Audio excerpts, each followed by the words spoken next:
Hi there, welcome to my YouTube channel. This is Tina from TinaHeals.com, and today on the auspicious occasion of Ram Navami, I am going to tell you a story. Okay, a story of a demoness. Her name is Karkati, and she lived in the Himalayas, and she was always hungry. And the story is told to Sri Rama, who's an avatar of Vishnu, by Vashishta. Vashishta is a Param Rishi, a Maharishi, a Brahma Rishi, and from whom we have much of knowledge percolating in the Sanatan Dharma tradition. Okay, so now today is Rama Navami, so I just want to say that in Kali Yuga, the pronunciation of Hare Rama, Hare Krishna, Hare Rama is enough to take away all your pains and alleviate your situation. The Mahamantra of Kali Yuga is Hare Krishna, Krishna Krishna, Hare Hare, Hare Rama, Rama Rama, Hare Hare. So let me tell you the story of Karkati during Ram Navami. Karkati was a demoness and she was always hungry.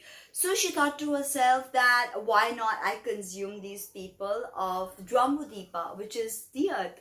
So then she thought to herself that no, these people are pious.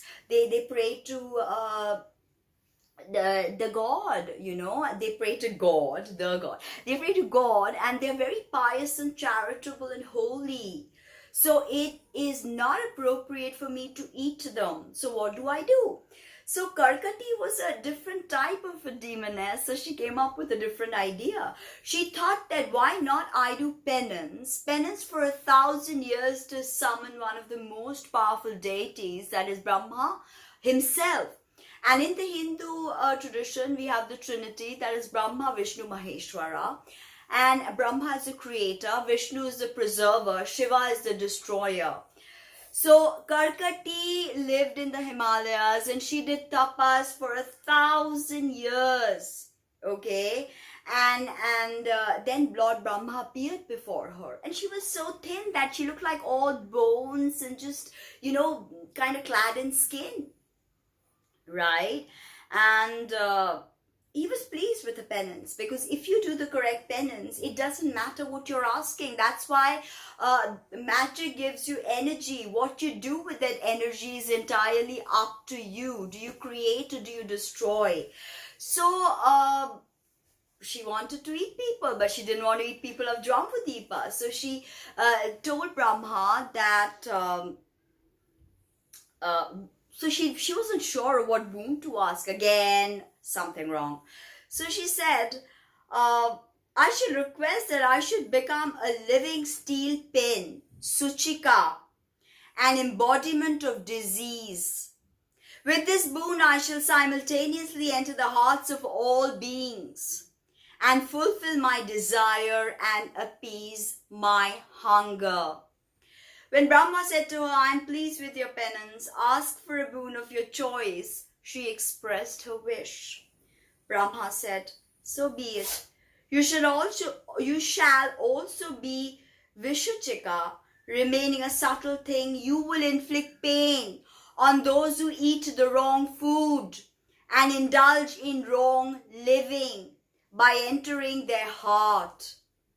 However, one can attain relief by the use of the following mantra.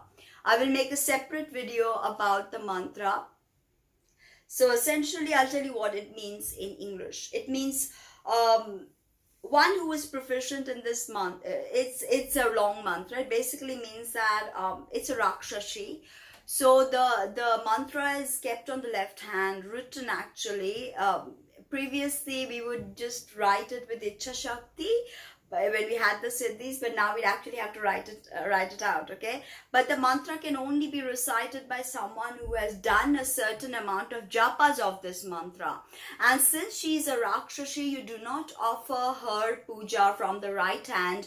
You offer her puja with the left hand. Okay, one who's proficient in this mantra should wear it on his left hand. And think of the moon, pass that hand over the patient who will be cured at once. Okay? Vashishta continued, immediately, O Rama, The demoness with the mountainous body began to shrink gradually to a size of a pin. She became so subtle that her existence could only be imagined. She was like the extremely subtle sushumna nadi that links the base of the spine with the crown of the neck, Corona, crown of the neck, base of the spine, Saturn, base, mooladhara chakra.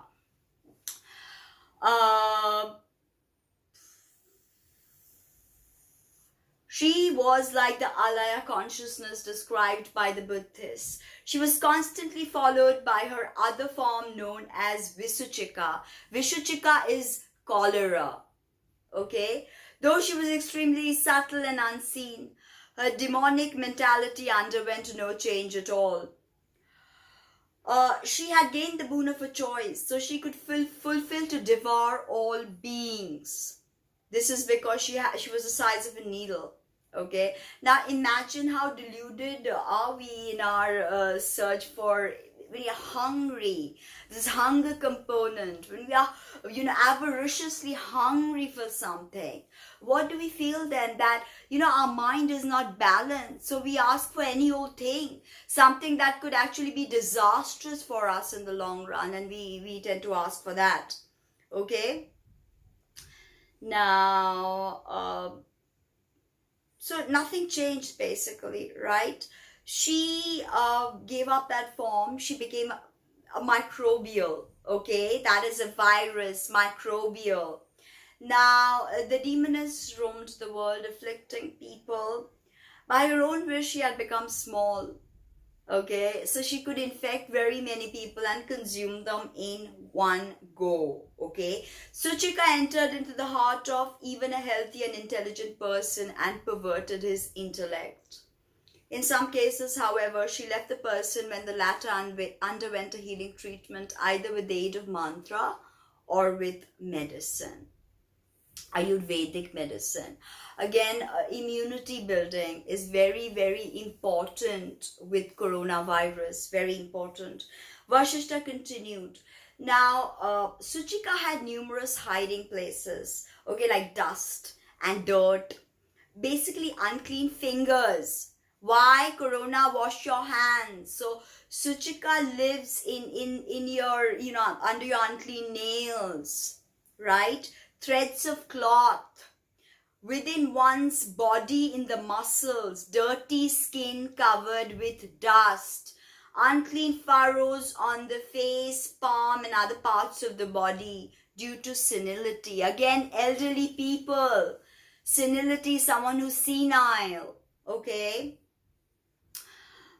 Places where flies abound, flesh markets, my friend, live flesh markets. Okay, in the lusterless body, in places full of dea's leaves, in places devoid of healthy trees. The more you aid deforestation, the more you will release the virus, or her name is Karkati. You are releasing Karkati the more you cut trees, the more you don't clean yourself. Okay, cleaning happens on 3 levels: physical, mental, causal, etheric, causal. So remember this, that Karkati can only target you if you are not clean. Eating, consuming unclean animals that have been killed for your food. Okay? So basically, ultimately, if you, this is what I thought, that she's not a normal demoness, because you don't just start thinking of doing tapas to invoke Lord Brahma. It's not an easy tapas to do for 1,000 years. All the demons have known to be very tenacious when it comes to sadhana. For instance, like the story of Prahlad and his father, Hiranyagarbha, okay? And then we have, of course, Ravana. Ravana was one of the greatest devotees of Lord Shiva. And not only that, he also had Brahma's boon. So he had the Brahma Shastra. And nobody could defeat Ravana. So demons are known to do penance sometimes in Sanatan dharmic tradition. Okay, but this is unlike anywhere in the world. So she's not a normal demon. She is thinking of spiritual awareness. It's just that she is a demoness, so she cannot satiate the hunger inside. Okay, it's of her composition. So, being Suchika, a sewing needle, she wore dirty pieces of cloth thrown on the roads, sewn together, and she roamed freely in the bodies of sick people. Even as a sewing needle, which had been well used by a tailor, and who feels fatigued and falls to the ground to take rest, Suchika would destroy. Okay, that's why there is a saying in India that you do not sell needles in the night to anyone.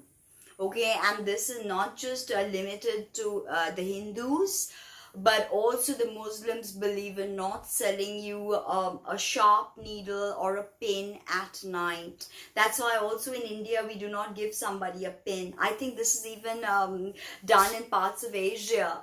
Okay, you don't hand somebody a pin, you place it and they pick it up. Even a knife, you don't hand someone a knife directly, okay, because it could have connotations. Literally, the action could mean something in the etheric world, even if you don't intend it to be. Okay, so this is the key.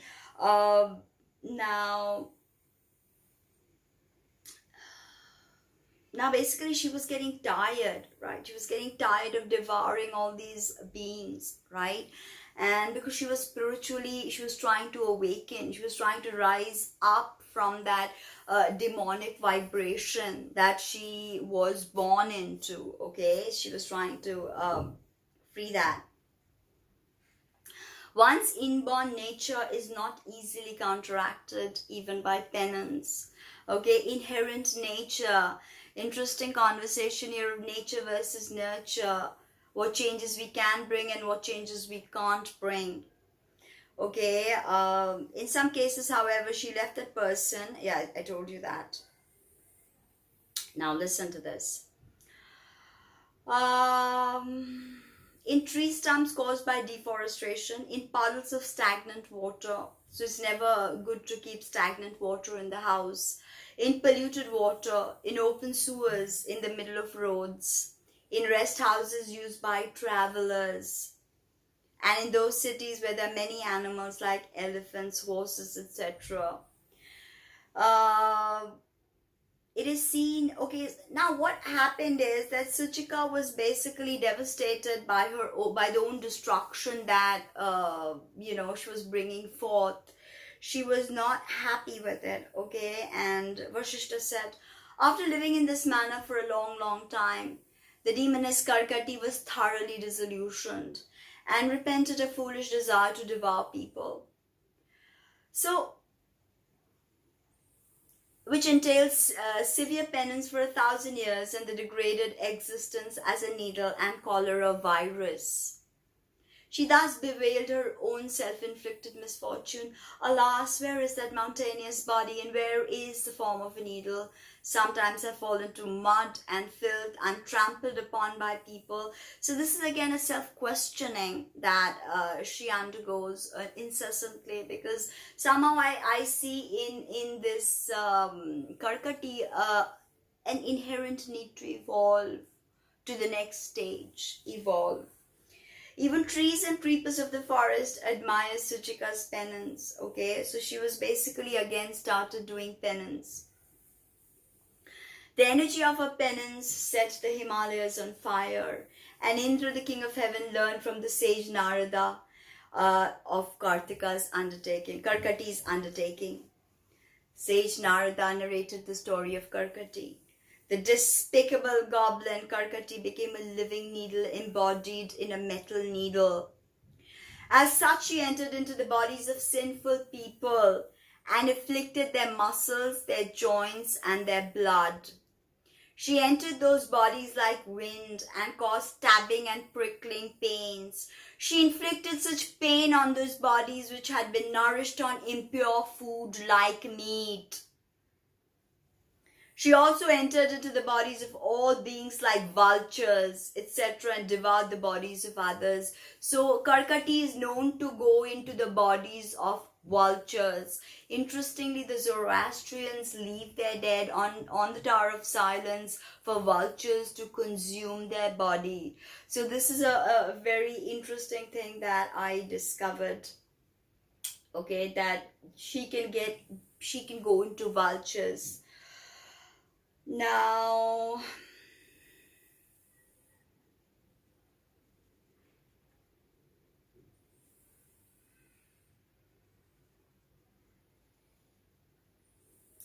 basically, she was not physically satisfied at this point, okay? And although she was a host and she'd get into the body of a participating host and would take a hold of the power of that host. The host would lose all its power once Karkati enters. Okay, she then however, Karkati. I'm just trying to concise it right, because she started a boon again, and she basically she gained direct knowledge of the supreme causeless cause of the Brahman, the eternal Brahman. She realized that. So again, Brahma had to give her a boon, right? And then she says, I have reached the realization of the absolute, and there are no doubts or wants in me. What shall I do with boons? When I was an ignorant demoness, I was haunted by the goblin of my desires. And now through self-knowledge, that ghost has been laid. So again, we see her need of self-realization. She did not want to forever continue as the virus that kills many. So obviously Karkati has been summoned, and Karkati does not actually want to devour people who are no one is sinless, but who don't like eat live bats on live shows online, stuff like that. No live meat markets, no. It's also said that Karkati targets corpulent or fat people who do not have a healthy lifestyle, people who are who feed their bodies meat that has come from a tortured being. So that's something to think about. Tons of obese people are getting afflicted with coronavirus. Okay, something to think about. Now, essentially, all of this goes on, and then one day, Karkati meets the King Vikram and his minister. And then when they come near her, and she lives in this cave, in this dense forest, okay, and these two men, the king and his minister, have come there for the night. And then the demoness sees them and she roars to them, so they are like very scared in a wrathful form. Oh ghost, who are you and where are you? I only hear you, let me see who you are. Now, the king was calm, so the demoness came out, and the demoness said that, and the demoness kind of roared, Rah. And the king said, oh demoness, why are you so angry? To seek food is natural to all living beings, and in performing one's natural functions, one need not to be bad-tempered.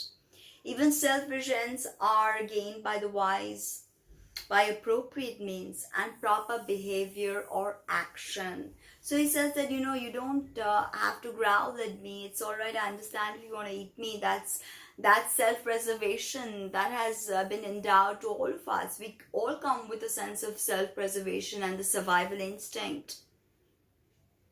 Right? So Karkati found these two men very righteous and really nice. So then basically this is very interesting. It's a bit long, but I think this is something that we need to really look at, because there's the description of the self and what the self is and what it is not. So she asks them this question, that she says that if I ask you guys a question, you answer it, then you are let off. Even with Vikram and Vetal, we have the same kind of exposition where Vetal, or the phantom, catches Vikramaditya and forces and tells him a tale, and at the end of it you have to decide right and wrong. So in a sense, Karkati is like Vetal, asking us whether this is right or this is wrong. So then what happens is she asks them the knowledge of, let me read to you because this is really interesting. For those of you that are not interested, she wants to know the knowledge about the eternal reality of Brahman, okay? And she wants these two men to answer to her their interpretation of Brahman. Okay, what is it that is one and yet is many, and in which millions of universes merge even as ripples in an ocean? What is it that is pure space, though appears to be not so? What is it that is me in you and that is you in me? What is it that moves, yet does not move, that remains stationary through, though it is not so? What is it that is rock, though consciousness, and what plays wonderful tricks in empty space? What is it that is not the sun and the moon and the fire and yet eternally shines? What is that atom that seems to be so far and yet so near? What is it that is of nature of consciousness and yet is not knowable? It is the very self of all, is veiled by ignorance and is regained after many lifetimes of intense and persistent effort. What is it that in the three worlds into a blade of grass? What is it that is atomic and yet immeasurable? Okay, so she just wants to know what is it that is, what is the essence of everything, okay? What is the creator of this universe and by whose power do you exist and function as a king, protecting your subjects and punishing the wicked, okay? O king, to save yourself from certain death, answer these questions. So the minister starts answering in the beginning, and he does come up with a very good answer. He says that self is subtler than even space, since it has no name and cannot be described, and neither the mind nor the senses can reach it or comprehend it. It is pure consciousness. The entire universe exists in the consciousness that is atomic, even as a tree exists with a seed. But then the universe exists as consciousness and does not exist in the universe. Okay, so the minister does say really good things, but the king says something fantastic. Your questions, a noble lady, relate to the eternal Brahman, which is pure existence. It is known when the threefold modification known as waking, dreaming, and sleep and deep sleep cease. When the mind stuff is rid of all movement of thought, the extension and withdrawal of its manifestation are popularly regarded as the creation and the dissolution of the universe. It is expressed in silence when the known comes to an end. For it is beyond all expression. It is the extremely subtle middle between the two extremes, and that middle itself has two sides. All those universes are but as playful but conscious projection. As the diversity of this universe, it seems to be divided in itself, but truly it is undivided. When this Brahman vicious wind comes into being, though that wind is nothing but pure consciousness. Similarly, when sound is thought of, there is a fanciful projection of what sound might be like. But being pure consciousness, the reality is far from what is thought of as sound and as its meaning or substance. That supreme subatomic, subtle atomic being is all and is nothing.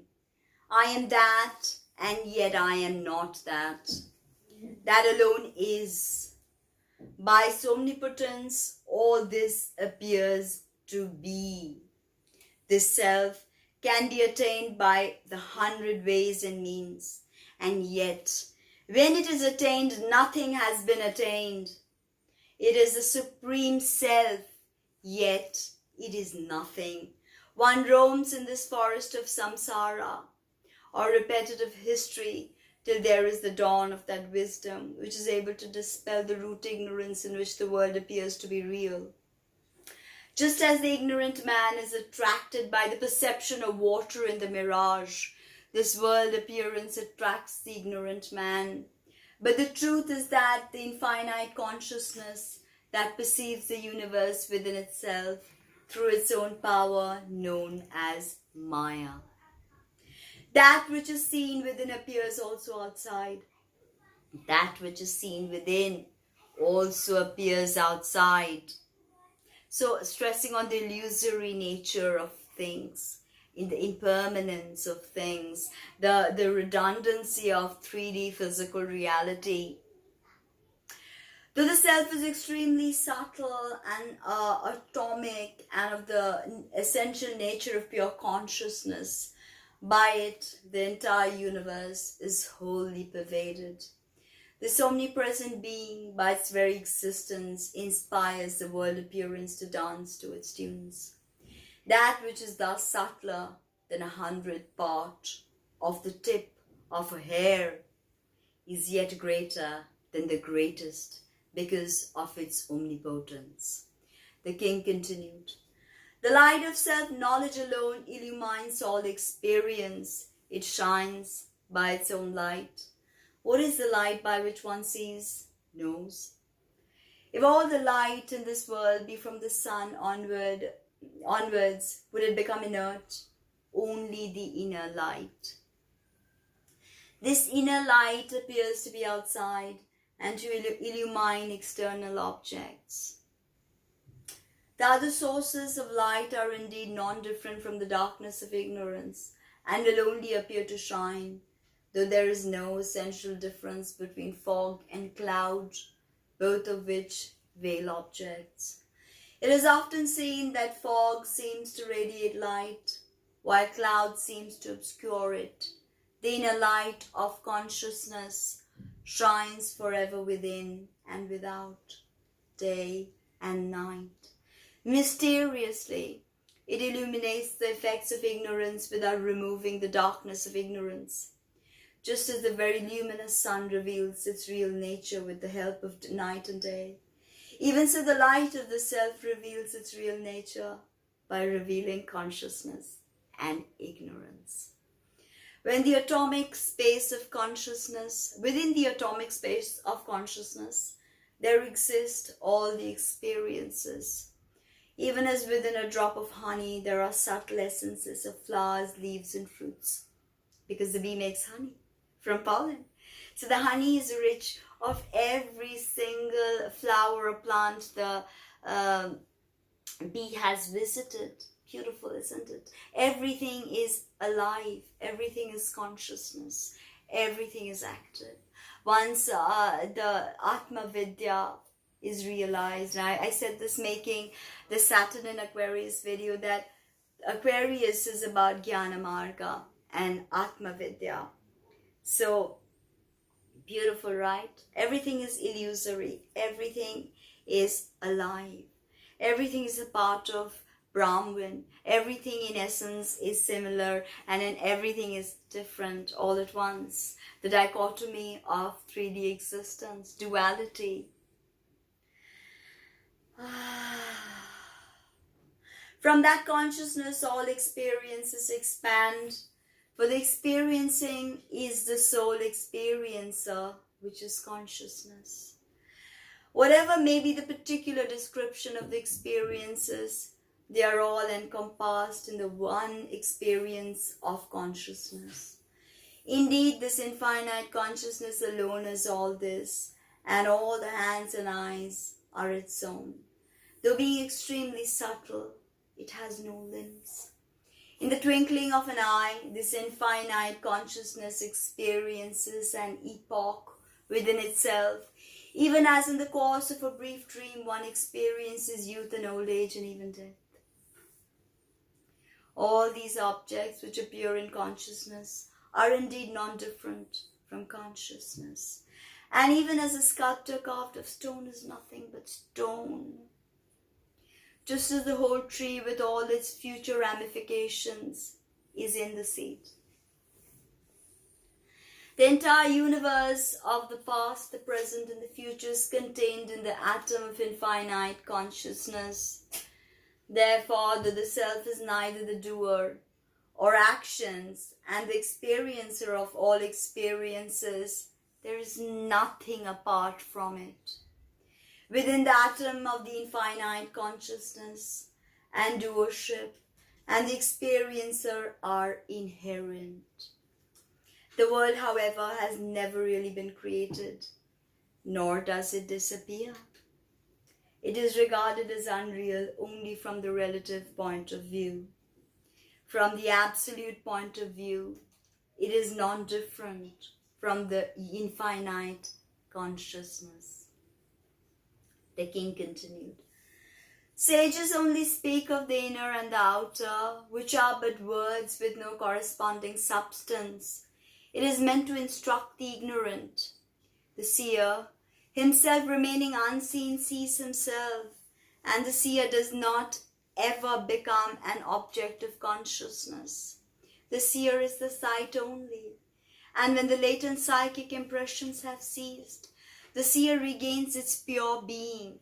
When the external object is imagined, a seer has been created. If there is no subject, there is no object either. It is the son that makes a man father. Again, it is the subject that becomes the object. There is no object, sight, without a subject, the seer. There is nothing to see without us. We are the universe experiencing this paradigm, this paradigmatic reality. We are the mind we are the dreams in the mind of the Godhead. For nothing else exists. Everything is illusory.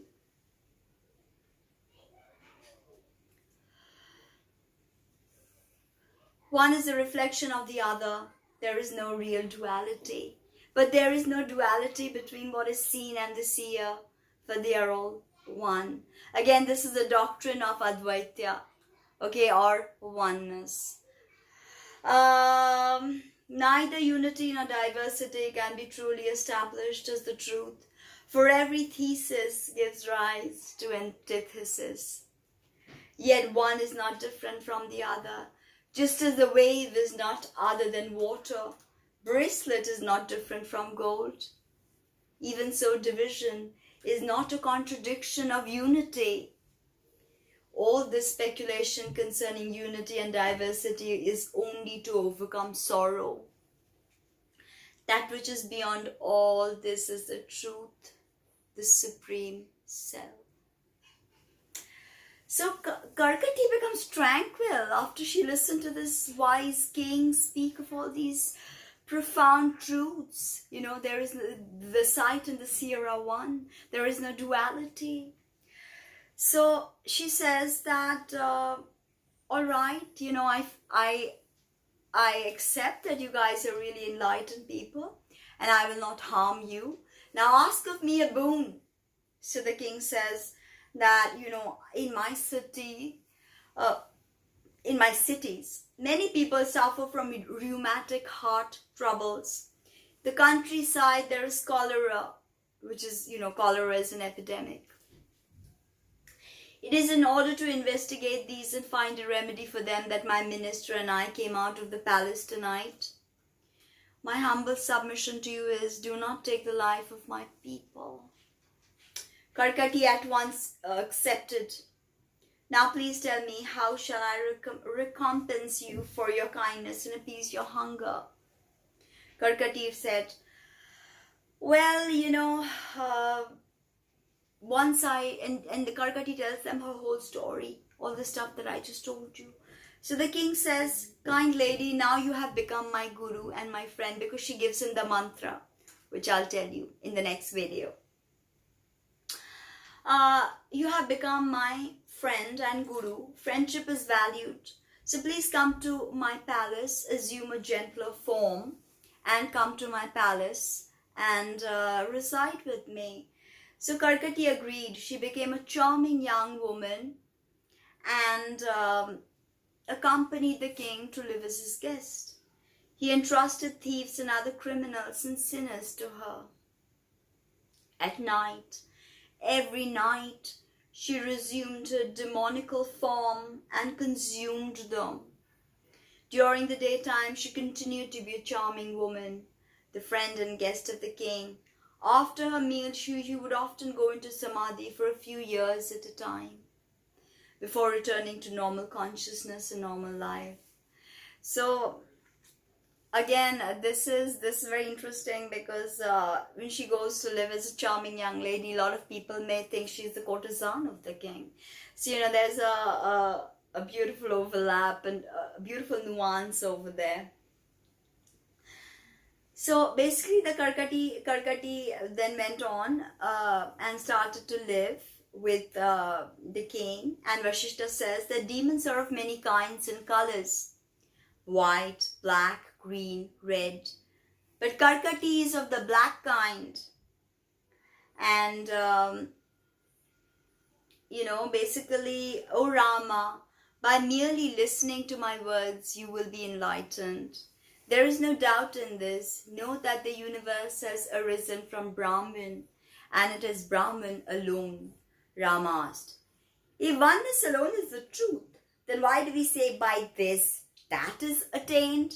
Vashishta replied, Rama, in the scriptures, words have been used in order to facilitate the imparting of instruction, cause and effect, the self and the Lord, difference and non-difference, knowledge and ignorance, pain and pleasure.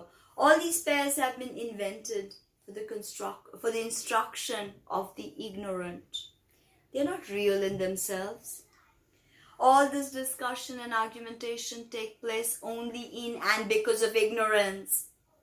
When there is knowledge or Atma Vidya, there is no duality.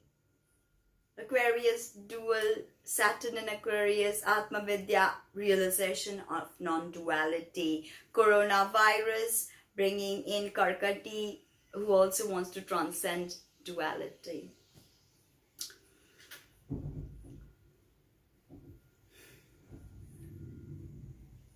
The samsara is nothing but the mind filled with likes and dislikes.